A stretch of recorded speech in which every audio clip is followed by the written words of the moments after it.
บายดีทุกคนและตอนนี้ห้องก็คือเดินทางมาฮอดห้องน้องแล้วเนาะต่อจากอีพีนั้นเด้อก็คือมาฮอดแล้วก็คือจะบ่เฮ็ดหยังก่อนเลยนอกจากหิวเขาวแล้วก็อันนี้เลยเนาะอันนี้ก็คือเขาวเปียกเส้นที่สั่งมาจากไอเกียวเนาะแล้วก็คือฮอมาจากของเจ้าของเลยเพราะว่าจะเอามาเฮ็ดกินซึ่งเฮาก็คือจะเฮ็ดต้มข้าวเปียกมื้อแรกนี้แล้วก็ได้โทรให้น้องไปซื้อก่อนเลือดกับกระดูกหมูแล้วก็พักกินกับมาไว้เรียบร้อยเนาะส่วนเฮานั่นก็คือเอาแต่เส้นมาอย่างเดียวก็พอมื้อนี้ก็บอกน้องว่าบ่ต้องเฮ็ดอีหยังหลายเด้อขออย่างนึงก็คือเป็นตากล้องให้อย่างเดียวก็พอเพราะว่ามื้อนี้บ่ได้เอาขาตั้งกล้องมา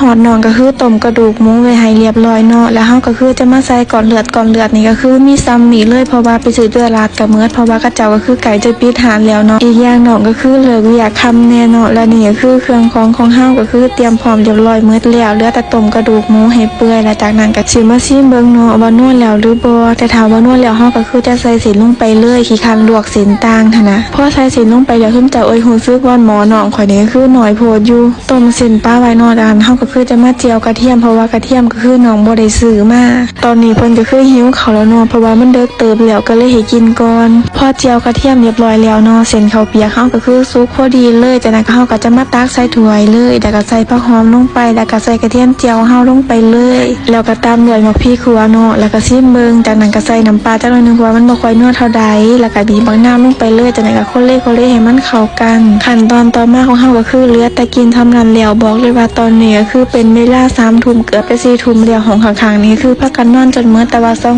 น้องคนนี้ก็คือยังกินอยู่นี่เลยน้องก็คือตำบักหุ่งที่น้องซื้อมานั้นก็คือบอกเลยว่ามันแซ่บไปดีซุ่มเจ้าตอนทำอีแต่คิดว่าคือสิกินบ่หมดดอกเพราะว่าต้มเส้นข้าวเปียกก็คือตั้งว่าแมกลายนึงซื้อแล้วคือกินจนหมด